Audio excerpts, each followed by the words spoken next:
Hello बच्चों, चलिए प्रश्न को पढ़ते। इसमें लिखा है एक रास्ता एबीसी तथा एक दूसरा जो है बच्चों सीडी भागों से मिलकर के बना हुआ है। तो ये दोनों भाग जो है वृत्ताकार चाप के रूप में है जो अपने अपने केंद्र पर 90 डिग्री का कोण बनाते हैं बच्चों, तथा सी पर जो है सुचारू रूप से जुड़े हुए हैं एक दूसरे से। यहाँ पर बच्चों कहा जा रहा है कि एक साइकिल जिसका सवार सहित द्रव्यमान 100 ग्राम है इस रास्ते पर 18 किलोमीटर प्रति घंटे की एक समान चाल से चलती है। तो जब साइकिल बी सी या डी पर होती है तो उन समयों पर सड़क द्वारा लगाए गए बच्चों घर्षण बलों के मान बताएं। तो चलिए बच्चों इस प्रश्न की मूल अवधारणा को हम देख लेते हैं। बच्चों इस प्रश्न की मूल अवधारणा में हम घर्षण बल के बारे में देख लेते हैं बच्चों।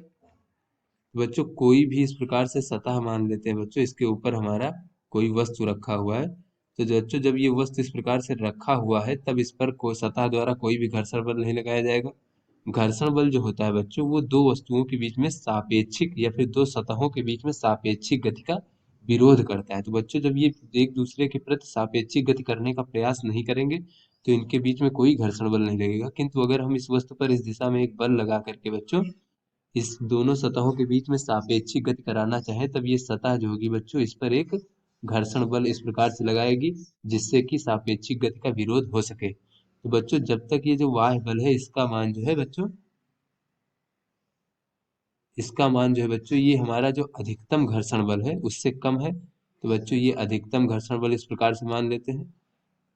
तब तक जो है बच्चों ये जो हमारे घर्षण बल का मान होगा वो लगाए गए वाह्य बल के बराबर होगा और सापेक्षिक गति नहीं होने देगा। किंतु बच्चों यदि लगाया गया वाह्य बल का मान जो है ये अधिकतम घर्षण बल से अधिक हो जाए बच्चों, तब क्या होगा बच्चों? तब ये जो हमारा घर्षण बल होगा वो अधिकतम घर्षण बल के बराबर होगा बच्चों। ये हमारा जो घर्षण बल है ये अधिकतम घर्षण बल के बराबर हो जाएगा, क्योंकि उससे अधिक हो ही नहीं सकता हमारे घर्षण बल का मान। अब जो है वस्तु गति करने लगेगी। तो यहाँ पर बच्चों देख लेते हैं कि अधिकतम घर्षण बल का मान बच्चों कितना होता है। तो बच्चों यहाँ पर अगर सतह द्वारा इस वस्तु पर इस प्रकार से एन अभिलंब बल लगाया जा रहा हो बच्चों, तो ये जो अधिकतम घर्षण बल होता है बच्चों इसका मान होता है म्यू गुणे एन, जहाँ म्यू क्या है बच्चों दोनों सतहों के बीच में घर्षण गुणांक। तब इस स्थिति में बच्चों क्या है वस्तु गति गति करने लगती है यानी सापेक्षिक गति होने लगती है। तो चलिए बच्चों अपने प्रश्न को हल करते हैं। यहाँ पर बच्चों प्रश्न में हमसे पूछा जा रहा है कि बी सी तथा डी पर जो है हमें सड़क द्वारा साइकिल पर लगाया जाने वाला घर्षण बल बताना है। तो बच्चों ये हमारा बी बिंदु है, ये सी है और ये डी है।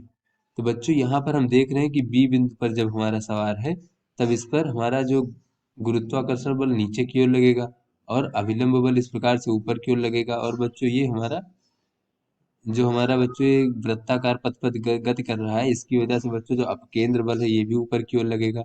यानी बच्चों सभी बल जो है ऊर्ध्वाधर दिशा में लग रहे हैं बच्चों। और ये सतह के अनुदिश जो है बच्चों कोई बल नहीं लग रहा है, इस प्रकार से इधर कोई बल नहीं लग रहा है और ये एक समान चाल से चल रही है। यानी बच्चों साइकिल और सतह के बीच में कोई भी सापेक्षिक गति होने का प्रयास नहीं होगा। इसी प्रकार से बच्चों डी पर भी सतह यहाँ पर भी बच्चों सभी बल ऊर्ध्वाधर दिशा में लगेंगे। तो बच्चों ऐसे में हम कह सकते हैं कि बी व डी पर, चूंकि बी व डी पर साइकिल और हमारी सतह जो कि है बच्चों साइकिल और सड़क एक दूसरे के सापेक्ष गति करने का प्रयास नहीं करेंगे बच्चों।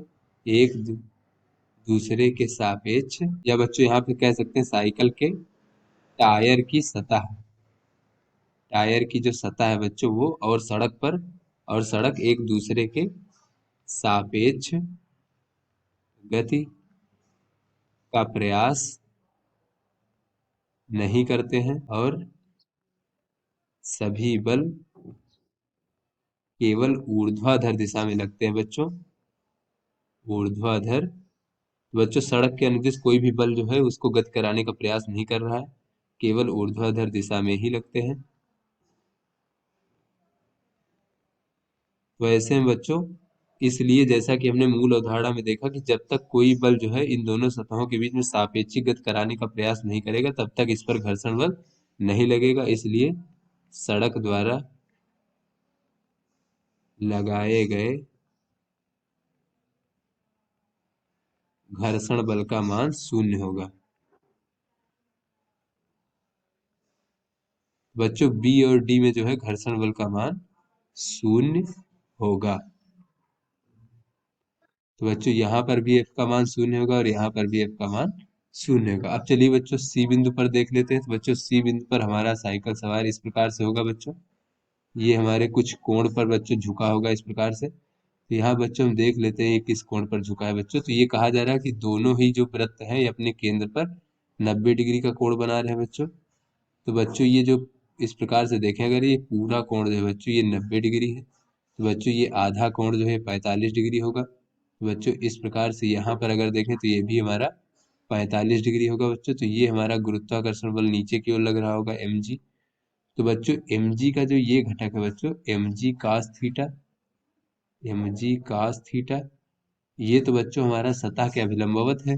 तो ये mg cos थीटा कोई भी सापेक्षिक गति कराने का प्रयास नहीं करेगा सड़क और साइकिल सवार के बीच में। किंतु बच्चों ये जो सड़क के अनुदिश जो बच्चों बल लग रहा है इस प्रकार से mg sin थीटा, ये बच्चों जो है साइकिल के टायर और सतह के बीच में फिसलाने का प्रयास करेगा। तो यहाँ पे बच्चों कह लेते हैं कि सी बिंदु पर